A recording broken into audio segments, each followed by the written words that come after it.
अरे तनमवा धो दे भूत पर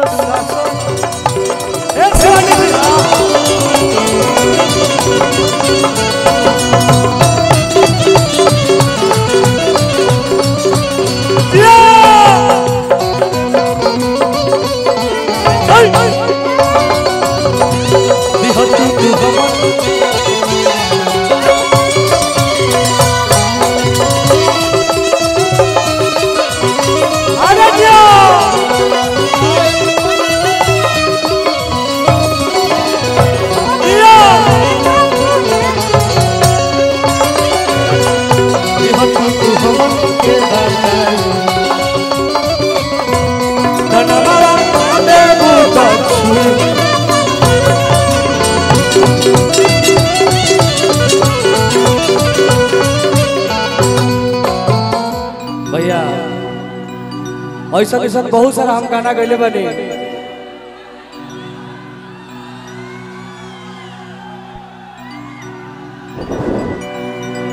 हर किसी से संपर्क बाटे दिल्ली सरकार से, हर किसी से संपर्क बाटे दिल्ली सरकार से। हर की करीला बिलोंग रानी, हर की करीला बिलोंग रानी।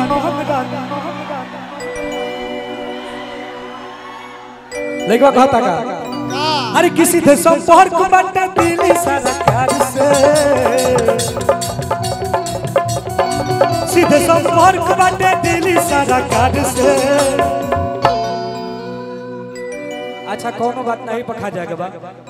अरे तो करीला बिलोंग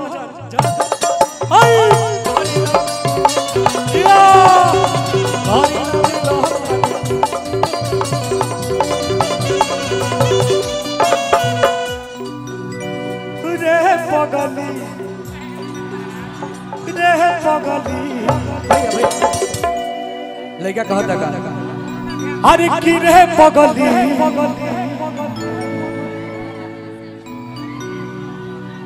शर्ट सॉन्ग गाएंगे इसके बाद। आज भर फ्री बा भाई। अरे की रे पगली ते मोटाए लगली, रे पगली ते पगली। हेलो हेलो हेलो भैया भाई भाई भाई भाई सब ना।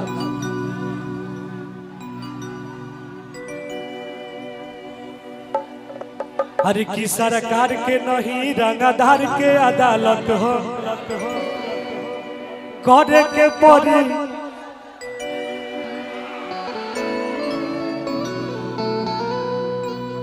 अरे की ऐसा दिखल ना बानी कोनो हस्ती के, तू तबाह कोई देले बड़ा बस्ती के। तब लइकवा का कहता भाई अरे की हमारा खिलाफ जवन बोला ता बोली, अपन देख ली जाके कैलेंडर रे। देखिए हमारे कलाकारों के दिलों के धड़कन रेलवे ठेकेदार भोला यादव जी की तरफ से पुरस्कार बा। और मंच पे उपस्थित जितने भी हमारे यहाँ बंगाल राजा भैया भैया की तरफ से हजारों हजार रुपए का पुरस्कार बा। अच्छा अच्छा अच्छा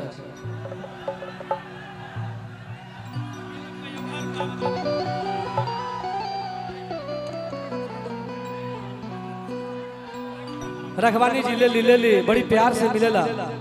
गोलू भैया ए गोलू भैया हर की ऐसा देखल ना बानी हम हस्ती के, तू तो गर्दा मचाई देल बस्ती के।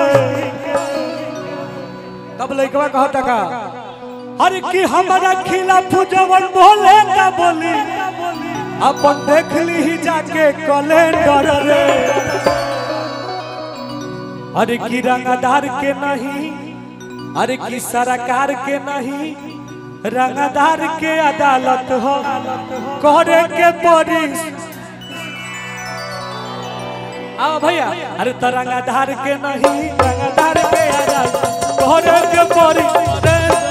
रंगदार के नहीं, रंगदार के अदालत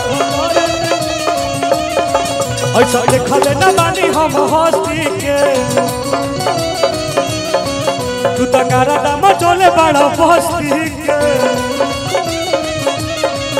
ऐसा देखले न बानी हम हस्ती के तू तो गारा दाम जाई दे हस्ती के अरे हमारा खिलाफ जवन भोला ना बोले भैया भैया भैया भैया देखिए हमारे गार्जियन लोगों की तरफ से बहुत बहुत पुरस्कार।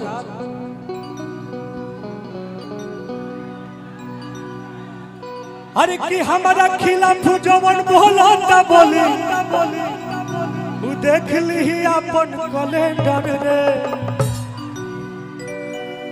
अरे तो सारा कार के नहीं रंगदार के अदालत हम घरे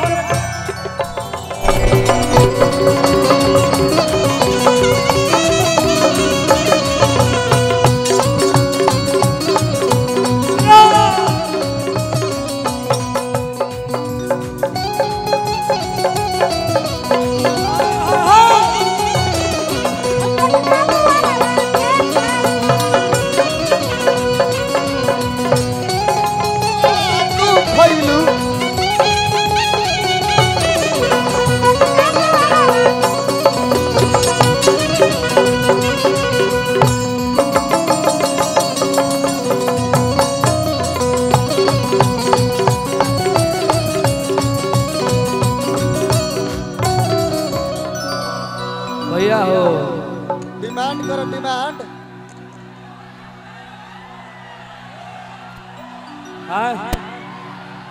अरे हमारे पास रखवानी जी है। हेलो हेलो भैया ट्रस्ट पर से उतर जाइए, ट्रस्ट गिर जाएगा। हटिए। हर की जवन राइफल चमकावत तोरा इशारा पर ट्रस्ट पर से हट जाइए भैया, ट्रस्ट पर से गिर जाएगा। ट्रस्ट पर से हटिए। दीपू भैया ट्रस्ट पर से हटवा दीजिए भैया, गिर जाएगा।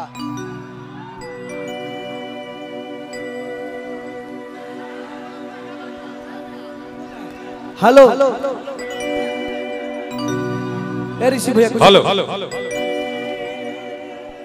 हमारे आज के कार्यक्रम में बहुत से चैनल वाले भैया लोग आए हुए हैं। माइका म्यूजिक वर्ल्ड के हमारे रजनीश तिवारी भैया हैं, आपको प्रणाम है बाबा, यहीं से आप जहां भी हैं। आपने शानदार तरीके से फोन किया। ये ऐसे लोग हैं जो कलाकारों को समंदर पार पहुंचाते हैं प्यासे, और हिंदुस्तान जानता है कि रशियन बंटवा देंगे राशन में। हिंदुस्तान जानता है कि आने दो हमको शासन में, रशियन बंटवा देंगे राशन में। और नौजवान लड़कों का डिमांड है कि हमारा एल से खेल गई ले, तेल कहां से गई ले। जियो बाग ये हमारे ऋषि सिंह भैया है, बहुत ज्यादा मुझे मोहब्बत देते हैं। गीत संगीत में मुझे दो लोग बहुत ज्यादा प्यार करते हैं, एक हमारा राइटर सुनील सागर और एक हमारा एंकर ऋषिकेश सिंह भैया। ये लोग मुझे कभी कभी हमेशा ऐसे ऐसे जगहों को चीजें बताते हैं जो मैं गा के हिट हो जाता हूँ। लड़का कहता का अरे किया ने दो हमको शासन में, रसियन बंटवा देंगे राशन में।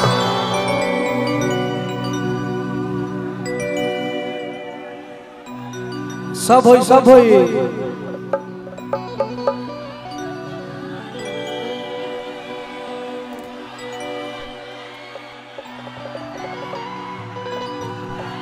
ना ओने ना चलेला, हमार ओने ना चलेला। आओ आओ भैया। अरे किया ने दो हमको शासन में, अरे आने दो हमको शासन में, आने दो हमको शासन में, हम बंटवा देंगे शासन में।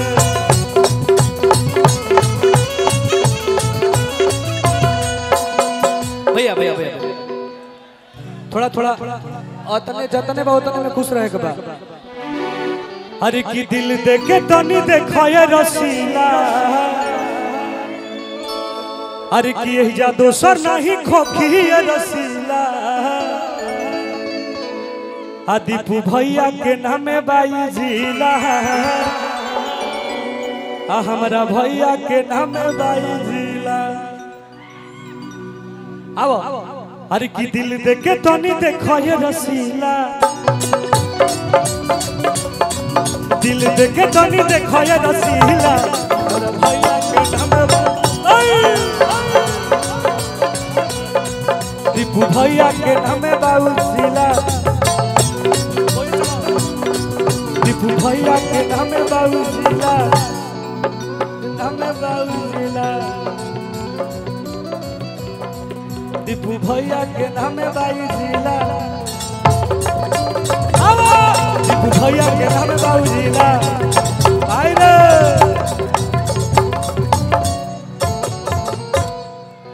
देखिए हमारे गार्जियन लोग की तरफ से बहुत बहुत पुरस्कार बा।